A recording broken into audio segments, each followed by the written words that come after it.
I think one of the joys of YouTube is being able to share common interests with people who appreciate the same things that you appreciate, and I thought I'd make this little presentation in the corner of my loft, which I've just managed to organise, on the subject of Hornby O-gauge clockwork trains.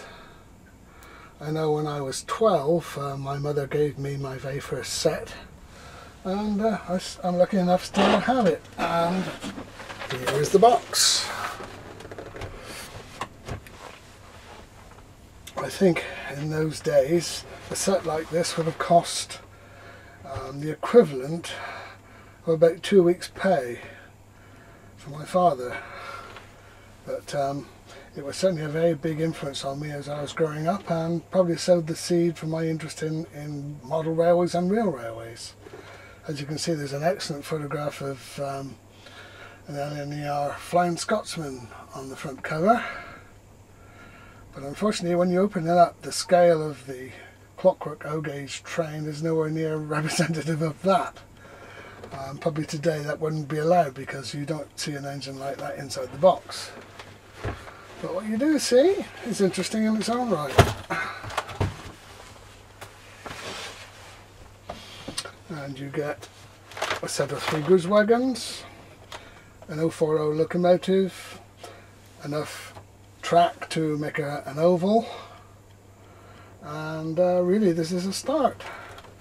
And the track, as you can see, is very, very basic.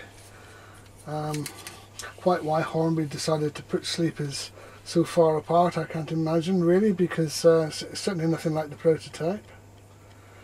And I know on some of the earlier track they even had tapers on these sleepers so that it would be raised on the outside of the curve, and it simply connects together by poking things together like that, and then there was a little metal black joiner which clipped things together in between. But it certainly gave me many hours of enjoyment. The locomotive, when they get out, which of course is clockwork. And I know the styling of it resembled something that they used to run in Scotland. Was it a B1 or a B2, something like that? But of course only with 4 wheels on it, which was very untypical. But somehow it still looked quite grand, and these rods that stick out the back were the means of on and off the clockwork, and forward and reverse, and the little hook at the back would connect with the tender in a simple fashion like that. Again, only 4 wheels on the tender. Here's gap between the loco and the tender, of course, to allow for the bends it would have to go around. That's where you wind it up with a key, and on the front they had this rather neat little coupling which used to hook, and that would fall over the other hook on whatever it was pulling. And there's provision here for little lamps that were moulded, some in red, some in white, some in black. And the little rail that would run around the front with a little smoke box door.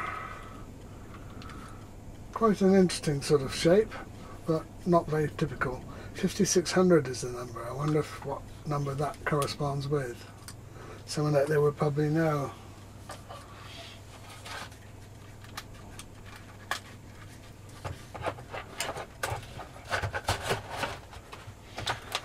What it would pull were very simple wagons, this time with quite large automatic couplings that would click into one another.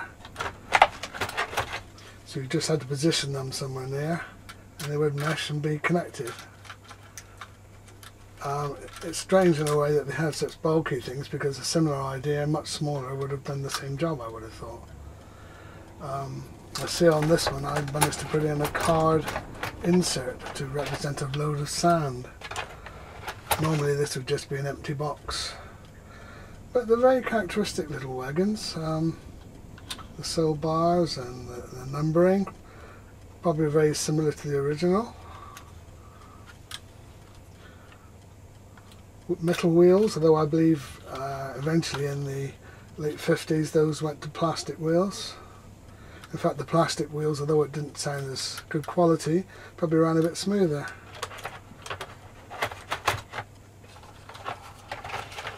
And here's the guards van on the end with one of those little fix-on lamps that I was talking about. They would sit on little hooks on the side and the back. The doors would open.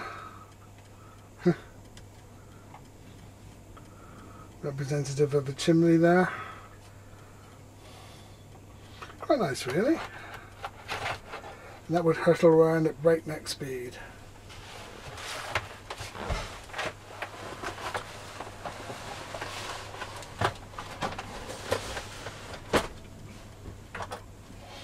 You could also buy separate wagons, such as this Cadbury's chocolate van. This, I think, is the pre-war version because it's got this little logo there of yeah, I paused because it says Meccano Hornby series, so I think this is definitely a pre-war version. The post-war ones also had little hooks for lamps. These doors would slide open, both sides. You could even buy little milk churns which you could put in there for a milk van, or little boxes for packages. And then there were the petrol tank wagons. Again, made in England by Meccano Limited, Hornby series. Pratt's, high test, sealed. There were various versions of these tank wagons.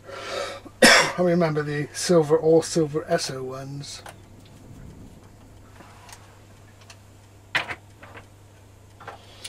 Another van, 5 bananas, very similar. In fact, it's the same van, but sprayed in a different sequence. Oh no, this one has got conventional automatic coupler there and a simpler type there. Sometime in its history, perhaps one of them had broken, had been replaced. Unless this was specially designed to be pulled by the front of the locomotive and that by the back. Interesting idea.